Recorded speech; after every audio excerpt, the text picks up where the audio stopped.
एक मर्तबा और नबी और आले नबी की बारगाह में बरकतों के लिए दुरूद पाक पढ़ें। अल्लाहुम्मा सल्ली अला सय्यिदिना व मौलाना मुहम्मदिन व बारिक वसल्लिम सल्लु अलैहि सलातन व सलामन अलैका या रसूलल्लाह सल्लल्लाहु ताला अलैहि वसल्लम। अल्लाह पाक अपनी पाक और बुजुर्ग किताब में इरशाद फरमाता है, वक़ज़ा रब्बुका अल्ला तअबुदू इल्ला इय्याह, तुम्हारे रब का फैसला हो चुका है कि तुम उसके अलावा किसी की इबादत ना करो। वबिल वालिदैनी इहसाना, और अपने वालिदैन के साथ हुस्ने सुलूक करो। इम्मा यबलुगन्ना इंदकल किबरा अहदुहुमा औ किलाहुमा, तुम्हारे सामने दोनों या एक बुढ़ापे को पहुंच जाएं तो उन्हें उफ तक ना कहो और उन्हें ना झिड़को, और उनसे तुम भलाई की बात और नरम बात करो। यानी कुरान मजीद की इस आयत में अल्लाह ताला ने बंदों को सबसे पहले तो यह हुक्म दिया कि मेरे सिवा किसी की इबादत ना करो। यकीनन हमारा सर अगर किसी के सामने झुकता है तो वो अल्लाह की जात है। हम किसी के आगे अपने सर को नहीं झुकाते, सिर्फ अल्लाह के सामने अपने सर को झुकाते हैं। और सिजदा जिसमें हम अल्लाह के सामने अपने सर को रखते हैं, वो एक ऐसी बेहतरीन और मखसूस इबादत है कि हर इबादत से ज्यादा अल्लाह को अपनी बारगाह में बंदे का सिजदा करना पसंद है। लेकिन आज मुआशरे में गौर किया जाए तो आधी से ज्यादा, बल्कि ये समझ लें कि 90% लोग ऐसे हैं जो नमाज के करीब नहीं। बस गांव में अगर 500 आदमी रहते हैं तो नमाज में सिर्फ 25 ही दिखाई देते हैं। 475 लोग कहां गए? तीनों टाइम वो घर में खाना खाते हैं लेकिन मस्जिद में वो नहीं पहुंचते। तो इसका मतलब ये है कि वो नाफरमानी पे अल्लाह की तुले हुए हैं। जानबूझकर वो नमाजों को कज़ा कर रहे हैं। लिहाजा नमाजों की पाबंदी कीजिए, हालात कैसे ही हो, वक्त कैसा ही हो, लेकिन नमाज को उसके वक्त पर अदा करने को लाजिम बना लीजिए। नमाज की पाबंदी कीजिए। और दूसरा काम यह कि वबिल वालिदैनी इहसाना, कि अपने वालिदैन के साथ अच्छा सुलूक कीजिए। अल्लाह ने अपने हक के बाद, यानी अल्लाह का हम पर हक यह है कि हम अल्लाह की इबादत करें, उसकी फर्माबरदारी करें। अल्लाह ने अपने हक के बाद वालिदैन के हक को बयान किया कि तुम अपने वालिदैन के साथ अच्छा सुलूक करो, उनके साथ नरमी से बात करो, उनके साथ भलाई की बात करो, उनके साथ तुम झिड़को ना, तुम उन्हें उफ तक भी ना कहो। कितनी बेहतरीन बातें अल्लाह ने ये हमारे लिए इरशाद फरमाया। उफ तक कहने से भी मना फरमाया। आज मुआशरे का हालात देखो, उफ नहीं बल्कि डंडा लेके खड़ा हो जाता है कि ज्यादा बोलोगे तो बात खराब हो जाएगी। बहुत सख्त कलामी आज नौजवान बेटा अपने बाप के सामने करता हुआ नजर आता है। नौजवान बेटी माँ के सामने डरती नहीं है, जो उसे करना है वो करती है।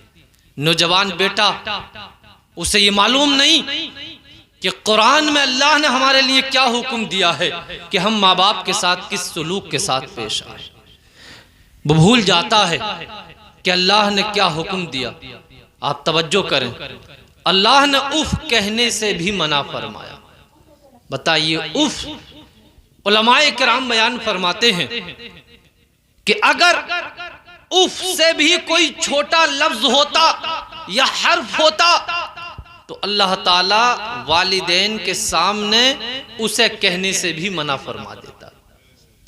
आज तो साहब 4 पैसे क्या कमाने लगा, बस ये कहता हुआ नजर आता है कि ये क्या जानते हैं इन्होंने किया क्या है, कि कुछ नहीं जानते हैं, सटिया गए, बुढ़ापा है, पैर कब्र में लटक रहे हैं लेकिन मानता नहीं।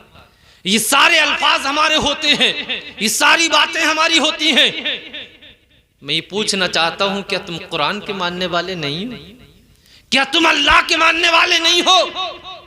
जब अल्लाह के मानने वाले हो, कुरान के मानने वाले हो, तो मेरे प्यारे जो अल्लाह ने हुक्म दिया है उसको मानो। अल्लाह के रसूल ने फरमाया कि अल्लाह उफ से भी कोई छोटा लफ्ज होता तो उसे भी माँ बाप के सामने कहने से मना फरमा दे। लेकिन आज हमारे हालात तो ऐसे हैं कि अगर मेहमान घर में आ जाए, दोस्त घर में आ जाए, तो जनाब नाश्ता बढ़िया वाला, दस्तरखान बढ़िया वाला, लेकिन वो बाप कि जिसे 60 साल कमाते कमाते हो गए, जिसे 70 साल कमाते कमाते हो गए, जिसकी कमर टेढ़ी हो गई, जिसने ना अंधेरा देखा, जिसने ना बारिश देखी, न जिसने गर्मी देखी, न जिसने सर्दी देखी, उसे मालूम है कि 6 बच्चे मेरे घर में हैं, 4 बेटे हैं, 3 बेटियां मेरे घर में मौजूद हैं, उसे कमर टेढ़ी हो गई है, बुखार सारी रात आता रहा, रात को रोटी ना खाई, सुबह को चाय पीने नाश्ता करने उसका दिल न चाहा, लेकिन उसे ख्याल आया कि अगर आज मैं मजदूरी पे ना गया तो 400 रुपए का नुकसान हो जाएगा, 500 रुपए का नुकसान हो जाएगा। वो अपने बच्चों के चेहरे को देखता है, उनकी जरूरतों को समझता है कि महीना होने वाला है, बच्चों की स्कूल में फीस जमा करनी है, बेटी जवान हो चुकी है, उसकी शादी करनी है, बेटा जवान हो चुका है, उसकी शादी करनी है। वो अपने बुखार को भूल जाता है, वो अपनी तबीयत को भूल जाता है, वो अपने फाके को भूल जाता है और उठने के बाद घर से सीधा मजदूरी पे चला जाता है। पूरा दिन मजदूरी करता रहता है, पूरा दिन काम करता रहता है। शाम को आके ना तो बीवी से कहता है कि मेरी टांगों में दर्द है, न भी बच्चों से कहता है मेरे सर में दर्द है, बस यूं ही मुंह लिपेट के अपने बिस्तर पे लेट जाता है। ये बाप है, ये माँ है कि जिसके पेट में दर्द भी हो, जिसे भूख लगती हुई हो और सब्जी और रोटी अगर घर में रखी हो, बेटे के सामने रख देगी, कहेगी बेटा मैंने खा लिया है, मेरे लाल तू खा ले, मेरे लाल तू खा ले। बेटा अच्छा खासा भी हो, बेटा ठीक ठाक भी हो, फिर भी मपेर बेटे के मुंह पे हाथ फेरती है और कहती है मेरे लाल तू दुबला लग रहा है, तुझे कोई परेशानी तो नहीं है, मेरे लाल तुझे कोई दिक्कत तो नहीं है। तवज्जो करो, अगर दुनिया में कामयाबी चाहते हो तो इन बूढ़े माँ बाप की कदर कर लो, इन माँ बाप के पैरों में गिर जाओ, इनकी कदर करो। अगर तुमने माँ बाप की कदर कर ली है, इंशाअल्लाह ताला अल्लाह भी खुश हो जाएगा, उसके रसूल भी खुश हो जाएंगे। सुभान अल्लाह, सुभान अल्लाह। अल्लाह के हबीब मुस्तफ़ा जान रहमत सल्लल्लाहु अलैहि वालैहि वसल्लम की मुक़द्दस बारगाह में एक सहाबी रसूल आते हैं और आने के बाद अर्ज करते हैं अल्लाह के हबीब मेरे ऊपर सबसे ज्यादा हक किसका है, यानी मेरी खिदमत और मेरी मोहब्बत का सबसे ज्यादा हकदार कौन है, सबसे ज्यादा मोहब्बत में किससे करूं, सबसे ज्यादा खिदमत में किसकी करूं। अल्लाह के हबीब ने फरमाया कि तेरी मोहब्बत और तेरी खिदमत का सबसे ज्यादा हकदार कोई है तो वो तेरी माँ है। सुभान अल्लाह कहिए। कोई बात अच्छी लगे तो सुभान अल्लाह कहिए। आप अहले स्टेज की भी तवज्जो चाहूंगा, तो आगे तशरीफ ले आइए, पीछे देख तो मौलाना साहब पीछे भी रहे, इधर को आ जाओ यार, कोई ऐसा थोड़ी हो, आपके सब महरम है ये सब लोग, ऐसा थोड़ी पीछे क्यों बैठे हो, सामना। अरे जिनका हक है मुंह ढकने का वही ना ढक रही, जिनके हक है मुंह ढकने के, जिन्हें हुक्म है कि पर्दा करो वही साहब पर्दा ना करें। तो अल्लाह ने मर्द, हमें तो मर्द बनाया है तो हम क्यों पर्दा करें। अल्लाह ने हमें हुक्म दिया है कि तुम निगाहें झुका के चलो, तो हम निगाहें झुका के चलते हैं अल्हम्दुलिल्लाह। तो लिहाजा अल्लाह के हबीब ने फरमाया कि तेरी मोहब्बत की और तेरी खिदमत की सबसे ज्यादा अगर कोई हकदार है तो वो तेरी माँ है। उसके बाद फिर वो सहाबी अर्ज करते हैं, ए अल्लाह के हबीब, मेरी खिदमत की और मेरी मोहब्बत की सबसे ज्यादा हकदार कौन है? अल्लाह के हबीब दूसरी मर्तबा फिर फरमाते हैं कि तेरी मोहब्बत की और तेरी खिदमत की अगर कोई सबसे ज्यादा हकदार है तो वो तेरी माँ है। अल्लाह के हबीब ने 2 मर्तबा फरमाया है। फिर तीसरी मर्तबा अर्ज करते हैं, अल्लाह के हबीब, मेरी खिदमत की और मेरी मोहब्बत की सबसे ज्यादा हकदार कौन है? अल्लाह के हबीब तीसरी मर्तबा फरमाते हैं कि तेरी मोहब्बत की और तेरी खिदमत की अगर कोई सबसे ज्यादा हकदार है तो वो तेरी माँ है। अल्लाह के हबीब ने 3 मर्तबा माँ फरमाया, कहा माँ है, माँ है, माँ है। अल्लाह के रसूल के सहाबी फिर अर्ज करते हैं, अल्लाह के हबीब चौथी मर्तबा अर्ज करते हैं, अल्लाह के हबीब, मेरी मोहब्बत की और मेरी खिदमत की सबसे ज्यादा हकदार कौन है? अल्लाह के हबीब का दरिया रहमत जोश में आता है। अल्लाह के हबीब फरमाते हैं, ए मेरे सहाबी, तेरा बाप है, तेरा बाप है। 3 मर्तबा अल्लाह के हबीब ने माँ का नाम इरशाद फरमाया कि तुम सबसे ज्यादा अपनी माँ से मोहब्बत करो, तुम अपनी माँ की खिदमत करो। चौथी मर्तबा में अल्लाह के हबीब ने बाप को फरमाया, मेरे प्यारे इमाम इश्क व मोहब्बत मुजद्दिद आज़म आला हज़रत फाजिल बरेलवी इल्म हिकमत के ताजदार, इल्म हिकमत के शहरियार फरमाते हैं कि जब बात मानने की बात आएगी, जब कहना मानने की बात आएगी तो पहले बाप का माना जाएगा, और जब खिदमत की बात आएगी तो पहले माँ की खिदमत की जाएगी। इसलिए कि औरत जिस्मानी एतबार से कमजोर होती है, उसे खिदमत की ज्यादा जरूरत होती है, तो माँ की पहले खिदमत की जाएगी और बाप पहले बाप की मानी जाएगी। इसलिए कि अल्लाह ने मर्द को अकल ज्यादा दी है, होशमंदी ज्यादा दी है, समझदारी ज्यादा दी है। औरत अच्छा फैसला नहीं कर पाती है, मर्द फैसला अच्छा कर पाता है। इसलिए हुक्म हुआ कि बात मानने की बात आए तो पहले बाप की मानी जाए, और जब खिदमत की बारी आए तो पहले माँ की खिदमत की जाए। नारे तकबीर, नारे रिसालत, मसलके आला हजरत मुफ्ती निजामुद्दीन साहिब क़िबला। मेरे प्यारे, आज हम मेरे प्यारे मज़ारों के चक्कर लगा रहे हैं, मियाओं के चक्कर लगा रहे हैं, कभी इस मौलवी पे तो कभी उस मौलवी पे। बाज आदमी ने तो बस ये सोच लिया है कोई ऐसा मियाँ हाथ लग जाए, कोई ऐसा मौलवी हाथ लग जाए कि बस एक फूंक मारे, एक तावीज दे और बस लॉटरी लग जाए। बस बाज ने यही सोच लिया है, मस्जिद नहीं जाएगा, अजान की आवाज नहीं आती, सलात की आवाज नहीं आती, तकबीर की आवाज नहीं आती। मेरे प्यारे, अल्लाह के हबीब ने फरमाया, मेरे प्यारे, जो बंदा नमाज नहीं पढ़ता वो सच्चा मोमिन नहीं है, वो मोमिन कामिल नहीं है। बंदा एक वक्त की नमाज छोड़ दे, उसका नाम जहन्नम के 40 दरवाजों पर लिख दिया जाता है। अल्लाह के हबीब मुस्तफा जाने रहमत, मुस्तफा जाने रहमत, अब्दुल्लाह के प्यारे, आमना के प्यारे, जब मेराज की रात आसमानों पर गए हैं, आपने जन्नत और दोज़ख को देखा है। एक मकाम पर क्या देखते हैं कि चंद लोग हैं जिनको फरिश्ते मार रहे हैं, उनके दिमाग को हथौड़ों से कूट रहे हैं, उनके दिमाग मेरे प्यारे पानी की तरह बह रहे हैं, वो उसके दर्द और तकलीफ से तड़प रहे हैं। अल्लाह के हबीब ने हजरत जिब्रील की बारगाह में पूछा, ए जिब्रील, ये बताओ कि ये कौन लोग हैं, इन पे अजाब क्यों हो रहा है? हजरत जिब्रील अर्ज करते हैं, ए मेरे आका, ये वो लोग हैं जो दुनिया में नमाज नहीं पढ़ते थे, नमाज छोड़ते थे, नमाज कज़ा करते थे। ए मेरे प्यारे, जरा तवज्जो करना मेरे प्यारे, हम तो मेरे प्यारे हमारी दाढ़ में दर्द हो जाए उसे बर्दाश्त नहीं कर पाते, पेट में दर्द हो जाए उसे बर्दाश्त नहीं कर पाते, कान में दर्द हो जाए उसे बर्दाश्त नहीं कर पाते। बताइए, जरा सीने पर हाथ रखिए, जिन लोगों के पथरी का दर्द हुआ हो वो बताएं कैसी तकलीफ होती है। डॉक्टर से कहते हैं, डॉक्टर साहब जल्दी कोई ऐसी खुराक दो कि बहुत तकलीफ हो रही है, जल्दी से आराम मिल जाए, कोई इंजेक्शन लगा दीजिए, बर्दाश्त नहीं हो रहा है। मैं पूछना चाहता हूँ, जब तुम अपनी कब्र में जाओगे और कब्र में जाने के बाद जब तुम्हें मनो मिट्टी के नीचे दबा दिया जाएगा, तुम याद तो करो अपनी कब्र की तन्हाई को, याद तो करो अपनी कब्र की अंधेरी को, याद करो कब्र की होलनाक मंजर को, याद करो तुम उस कब्र के वक्त को जब तुम अकेले होगे, कब्र के सांप बच्चों को याद करो। मेरे प्यारे उलमा लिखते हैं कि जब इंसान की पहली मर्तबा अपनी कब्र में आंख खुलेगी, वहां की अंधेरी को देख के, वहां की तारीकी को देख के इंसान का दिल दहल जाएगा, इंसान का कलेजा फटने तैयार हो जाएगा, इंसान घबरा जाएगा, इंसान तो परेशान हो जाएगा। और मेरे प्यारे ऊपर से परेशान कुन बात ये होगी कि जब मुनकर नकीर सवाल जवाब के लिए आएंगे तो उनकी हालत इतनी खतरनाक होगी कि अपने दांतों से मेरे प्यारे जमीन को चीरते हुए आएंगे। उनकी आंखें काली और नीली होंगी, उनके बाल सर से पैर तक होंगे। मेरे प्यारे, एक गुनाहगार इंसान, एक बेनमाजी इंसान, एक माँ बाप का नाफरमान इंसान, जिसने रात दिन झूठ बोला हो, जिसने बदी ग़ीबत की हो, तेरी मेरी चुगली की हो, जिसने माँ बाप को सताया हो, वो क्या करेगा?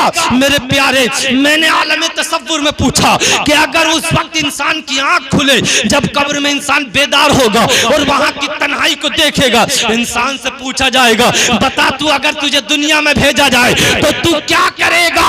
तो ये कहेगा, अगर अल्लाह मुझे करोड़ों साल की जिंदगी अता फरमाए तो सिजदे से सर ना उठाऊंगा। मैं पूछना चाहता हूँ, बताओ कब्र वाले को क्या आने की मोहलत मिलेगी? क्या उसे वापस भेजा जाएगा? तो आप सब कहोगे कि कब्र में से कोई नहीं आता है, कब्र में से कोई नहीं आता है, कब्र में से कोई वापस नहीं आता है। मैं कहना चाहूंगा कि जब वो आ नहीं सकता है और तुम्हें अल्लाह ने भी जिंदगी दी है, अल्लाह ने तुम्हें मोहलत दी है, अजान की आवाज सुनो, फौरन मस्जिद की तरफ रुख कर दो। जब तुम अजान सुनते ही मस्जिद की तरफ रुख करोगे, मस्जिद की सीढ़ियों तक पहुंचोगे, कसम खुदा की ये मेरा दावा है कि तुम मस्जिद तक बाद में पहुंचोगे, अल्लाह की रहमत पहले आ जाएगी।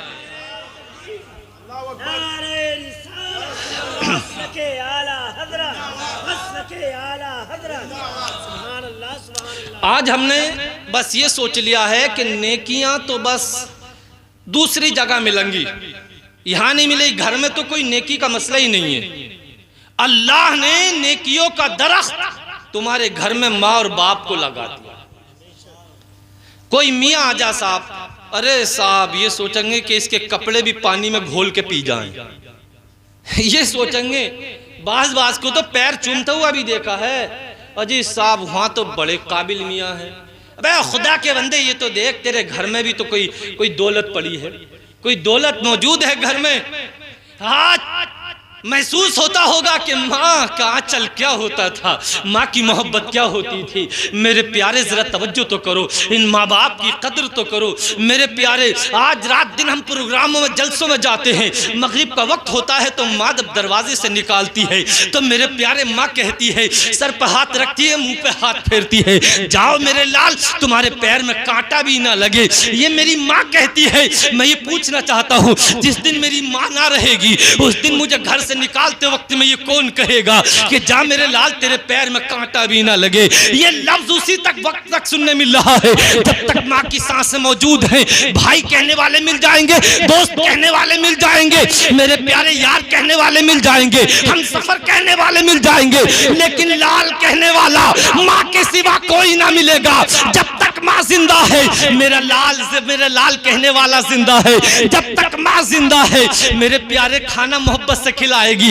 हाथ भी फेरेगी, पानी भी ला के रखेगी। माँ बेटे के चेहरे पे बार बार हाथ फेरेगी, कभी कमर पे हाथ फेरेगी। बेटा ठीक भी है फिर भी माँ कहती है मेरे लाल बता तो सही तुझे क्या हुआ है। तवज्जो करते चले जाना। एक साहबी रसूल है, अल्लाह के हबीब की बारगाह में आते हैं, मुस्तफा जाने रहमत की बारगाह में आते हैं और आने के बाद अर्ज करते हैं, अल्लाह के हबीब मुस्तफा जाने रहमत, मैं जिहाद में जाना चाहता हूँ, मैं जंग में जाना चाहता हूँ।